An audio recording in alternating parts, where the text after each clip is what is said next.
ಈ ಸಂಸ್ಥೆ ಯಾಕೆ ಮಾಡಕ್ ಇಷ್ಟಪಟ್ಟಿತ್ತು ನಾನು ಸುಮಾರು ಜನ ಕೇಳಿದ್ದಾರೆ. ನಾನು 9 ತಿಂಗಳು ಇದ್ದಾಗಲೇ ನನ್ನ ತಾಯಿ ಕಳ್ಕೊಂಡಾಗ ನಮ್ಮ ಊರಿನ ಹಿರಿಯ ಜನ ನನ್ನ ಬೆಳೆಸಿರೋದು, ತಾಯಿಲ್ದ ಮಗದ ಸುಮಾರು ಹೇಳಿ ಎಲ್ಲ ನನ್ನ ತಾಯಿಯ ತಂದೆ ಸ್ಥಾನದಲ್ಲಿ ನೀವು ಇದೀರಿ. ನನ್ನ ವೈಯಕ್ತಿಕ ಜೀವನದಲ್ಲೂ ನನಗೆ ಸುಮಾರು ಅನುಕೂಲ ಮಾಡಿರೋಂಥ ಜನರು ನಾನು ಇವತ್ತಲ್ಲ, ನಾನು ಬದುಕಿರೋವರೆಗೂ ನೆನೆಸ್ಲೇಬೇಕಾಗ್ತದೆ. ಹಾಗೆ ನನಗೆ ಆಸೆ ಇತ್ತು. ಒಂದು, ಹುಟ್ಟೂರಲ್ಲಿ ಒಂದೇನಾದ್ರೂ ಮಾಡ್ಬೇಕಿತ್ತು ಅಂತ, ಅದಕ್ಕೆ ನೀವೆಲ್ಲ ಸಹಕಾರ ಕೊಟ್ಟಿದ್ದೀರಾ. ಅದರಲ್ಲೂ ನನ್ನ ದೊಡ್ಡನಗೆರೆ ಗ್ರಾಮದವ್ರಿಗಂತೂ ನಾನು ಯಾವತ್ತೂ ಚೂರುನಡಿ, ನನ್ನ ಬಂಧು ಬಳಗ, ನನ್ನ ಸ್ನೇಹಿತರು, ನಿಜವಾಗ್ಲೂ ಸ್ನೇಹಿತರು, ನನ್ನ ಬಂಧು ಬಳಗ, ಅವರು ಕೂಡ ನಾನು ಯಾವತ್ತೂ ಚೂರಣಿ ಅಂತ ಹೇಳ್ತಾ ಇದ್ ಮಾಡ್ತೀನಿ. ನನಗೆ ಗ್ರಾಮ ಪಂಚಾಯತಿ ಚುನಾವಣೆ ನಿಂತಾಗ ಸರ್ ಜಾತಿ ಅಂತ ವೋಟ್ ಹಾಕುವಂಥದ್ದು ನಿದರ್ಶನಗಳು ನೋಡಿದಿರಿ. ಜಾತಿ ಅಂತಾನೆ ವೋಟ್ ಹಾಕಿದ್ರೆ ನಮ್ಮೂರಲ್ಲಿ ಮಡಿವಾಡ್ರು ಅಂದ್ರೆ 27 ಓಟ 30 ಓಟ್ ಇದೆ. ಇಡೀ ಹೋಬ್ಳಿನಲ್ಲೇ ನಂದು ಹೈಯೆಸ್ಟ್ ಲೀಡಿಂಗು ಸರ್. ಖರ್ಚಾಗಿದ್ದು 25-30 ಸಾವಿರ ಅಷ್ಟೇನೆ. ಆದ್ರೆ 288 ಲೀಡಿಂಗ್ ಅಲ್ಲಿ ನನ್ನನ್ನ ಜನ ಗೆಲ್ಸಿದ್ದಾರೆ. ನಾನು ಅದೊಂದೇ ವಿಚಾರದಲ್ಲಿ ನಾನು ಯಾವತ್ತೂ ಯಾರ ಹತ್ರ ದುಡ್ಡು ಇಸ್ಕೊಳಕ್ ಇಷ್ಟಪಟ್ಟಿಲ್ಲ, ಲಂಚ ಕೊಡ್ಸಕ್ಕೂ ಇಷ್ಟಪಟ್ಟಿಲ್ಲ.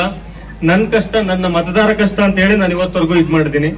ಮುಂದೆ ಕೂಡ ಅಷ್ಟೇನೆ, ಯಾವತ್ತು ನಿಮ್ಗಳ ಜೊತೆ ನನ್ನ ಕಷ್ಟ ಸುಖದಲ್ಲಿ ಹೆಂಗಿದಿರೋ ನಾನು ನಿಮ್ ಜೊತೆ ಇರ್ತೀನಿ.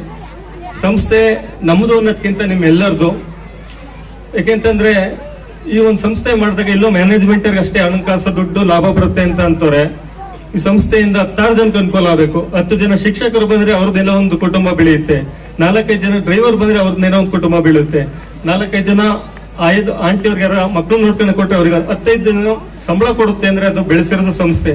ನಮ್ದು ಇವತ್ತೇನಾರ ಕುಟುಂಬ ನಡೀತೈತೆ ಅಂದ್ರೆ ಅದು ಸಂಸ್ಥೆನೆ. ನಮಗಿಂತ ಅಭಿಮಾನ ಸಂಸ್ಥೆ ಮೇಲೆ ಇರ್ಲಿ.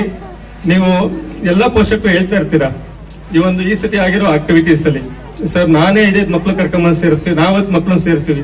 ನಿಜಕ್ಕೂ ಇವತ್ತು ಈ ಸಂಸ್ಥೆ ದೊಡ್ಡ ಮಟ್ಟಕ್ಕೆ ಬೆಳೆದೈತೆ ಅಂದ್ರೆ ಅದೆಲ್ಲ ನಿಮ್ಮ ಸಹಕಾರ. ಅನಿತಾ ಅವರು ನಾನು 2012ರಲ್ಲಿ 1-2 ದಿನದಲ್ಲಿ ಡಿಸೈಡ್ ಮಾಡಿ ಮದುವೆ ಆಗ್ಬಿಟ್ವಿ. ಉದ್ದೇಶ ಸಂಸ್ಥೆ ಚೆನ್ನಾಗಿ ಬೆಳೆಸ್ಬೇಕು ಅಂತ. 2012ರಲ್ಲಿ ಮದುವೆ ಆದ್ರೂ ಕೂಡ ಇದು 2025. ಈ ಸಂಸ್ಥೆ ಬೆಳೆಸಿ ಆಮೇಲೆ ನಾವೊಂದು ಮಗು ಮಾಡ್ಕೊಳ್ಳೋಣ ಅಂತ ಹೇಳಿ ಒಂದೇ ಒಂದು ಮಾತು ಹೇಳುತ್ತೆ. 10 ವರ್ಷ ಒಂದು ಮಗು ಇಲ್ದಿದ್ರು ಈ ಶಾಲೆ ಮಕ್ಕಳು ನಮ್ಮ ಮಕ್ಕಳು ಅಂತ ಬೆಳೆಸಿರೋರು ಅನಿತಾ ಮೇಡಮ್ ಅವರು. ಯಾಕೆಂತಂದ್ರೆ ನಮ್ಮ ಮಕ್ಕಳು ಅನ್ನೋದಕ್ಕಿಂತ ಸಂಸ್ಥೆ ನಮ್ಮ ಮಕ್ಕಳು. ಆ ಸಂಸ್ಥೆ ಬೆಳೆದ್ರೆ 100 ಜನಕ್ಕೆ ಅನುಕೂಲ ಆಗುತ್ತೆ ಅನ್ನೋ ಉದ್ದೇಶದಲ್ಲಿ ಸಂಸ್ಥೆ ಮಾಡಿದ್ದು. ಅದನ್ನೆಲ್ಲ ಕೈ ಹಿಡಿದಿರೋ ಪೋಷಕರು. ಯಾಕೆಂತಂದ್ರೆ ನಗರ ಪ್ರದೇಶದಿಂದ ಮಕ್ಕಳು ಇವತ್ತು ಬರೋ ತರ ಆಗಿದೆ. ಸುಮಾರು 20-25 ಕಿಲೋಮೀಟರ್ ನಮ್ಮ ಸಂಸ್ಥೆ ಮಕ್ಕಳು ಬರ್ತಾ ಇದ್ದಾರೆ. ಕೊರೋನಾ ಸಮಯದಲ್ಲಿ ನೀವೆಲ್ಲ ನಮಗೆ ಕೈ ಹಿಡಿದಿದ್ದೀರಾ. ನಿಮ್ಗೆ ಯಾವತ್ತು ನಾನು ಅಭಿವೃದ್ಧಿ, ನಮ್ಮ ಸಂಸ್ಥೆ ಅಭಿವೃದ್ಧಿ ಅಂತ ಹೇಳಕ್ ಇಷ್ಟಪಡ್ತೀನಿ. ಮತ್ತೆ ಒಂದೇ ಮಾತಲ್ಲಿ ಹೇಳ್ಬೇಕಾದ್ರೆ